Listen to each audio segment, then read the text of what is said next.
This week on Kitchen Table, we go over some of my favorite cards in the newest set of Magic the Gathering, Eldritch Moon. Maybe it's like going to the movies. It's the anticipation of something new. And it always gives me a special tingle in my no-no place. Which, by the way, is where you can subscribe. If you like my no-no place. First, a spoiler alert of my own. I'm not the best at judging cards, and these aren't going to be the best cards in the set for the Pauper metagame. Instead, these are going to be my favorite cards to brew with in Pauper. So, as Wizards of the Coast do, we're going to start with white and go around the circle from there. Ironclad Slayer is one of my favorite cards to come out of Eldritch Moon. It doesn't hit all the enchantments like its monk-type counterparts, but it does have some recursion for equipment cards, if you ever needed that.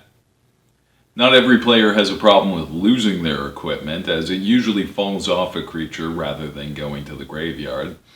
That being said, it'll still bring back an aura to your hand in Boggles. Lunarch Mantle might be the reason why you're losing your equipment, but sometimes flying is just better. A creature buff on a creature buff sounds good to me. Imagine sacrificing a Rancor and then bringing it back. In blue we have Contingency Plan. Now I know what you're saying. It's just a reprint of Tie Game Scheming, and who needs 8 of those? Me. That's who. Being able to filter through your deck really quickly is great. Adding cards to your graveyard, even better. Imagine playing Gurmag Angler on turn 3. That's what this card do. Displace is up. Blink 2 creatures. Good. You can avoid removal or exploit and enter the battlefield effect. Sure, it's not as great as its counterpart Ghostly Flicker, but what card is? Still, Drake decks will probably try to use it, and for every other deck, it might just be something interesting to brew around. Moving on to black, one of the cards that I'm super excited about is Cemetery Recruitment. As you can probably tell from my first 2 videos, I'm big into tribal effects. And while it's not a tribal sorcery per se, getting that extra card draw from bringing back a zombie is good. Tribal zombies don't really have a deck yet, but with the inclusion of this card, we might see something come up. The other card I'm super interested in is Borrowed Malevolence. It's not as good as Steel Strength, but for 1 mana, being able to give your creature +1/+1 or give another creature -1/-1 seems like a pretty decent effect. What's even better is being able to do both for only 3 mana. Plus you get to say things escalated quickly, so bonus time. Like I said earlier, I'm really into tribal stuff, so I really want to see Madness go off. Prophetic Ravings is a really great card that gives haste and gives you the ability to discard a card and then draw a card. So you get to discard a card for its Madness cost, cast that, add instant speed, bonus. Then you get to draw a card, which is just great. You get to replace the card that was in your hand that you're discarding anyway. And you get to give a creature haste, which means that you can do it right away. Speaking of tribes, Stensia Banquet is Tribal Vampire Burn. Flood the board with a bunch of vampires and deal lethal right to the face without even swinging. Or deal 3 damage for 3.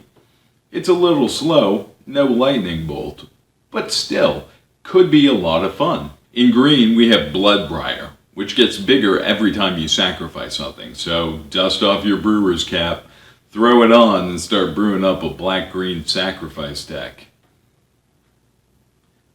This works with Clues, Evolving Wilds, Terramorphic Expanse. Pretty much anything you can sacrifice will make this creature bigger and better.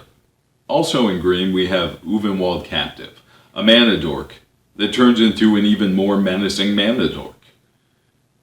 Sure, it has Defender, but who attacks with their dorks anyway?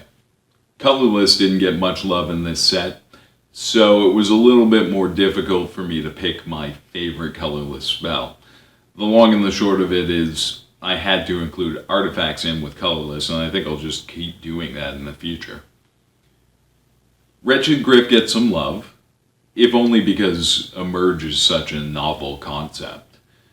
Sure, it's 7 mana for a 3/4, which doesn't even pass the vanilla test, but you can reduce that cost by up to 5, meaning that you can cast a 3/4 for a single blue, assuming you have a creature to sacrifice. I love getting something for nothing, so Carther's Shield seemed like a really good option. Sure, its equip cost is a little high. At 3 mana, that's a lot. But it gives your creature +0/+3 and vigilance. Not bad. That, and if you're looking for something to sacrifice, a 0-cost artifact isn't a bad option. Well, that's it for this week's Kitchen Table. Be sure to leave a comment below with your favorite Eldritch Moon and Pauper cards. Plus, while you're down there, don't forget to like and subscribe for all the latest Kitchen Table updates. Until next week, this is Brendan, signing off.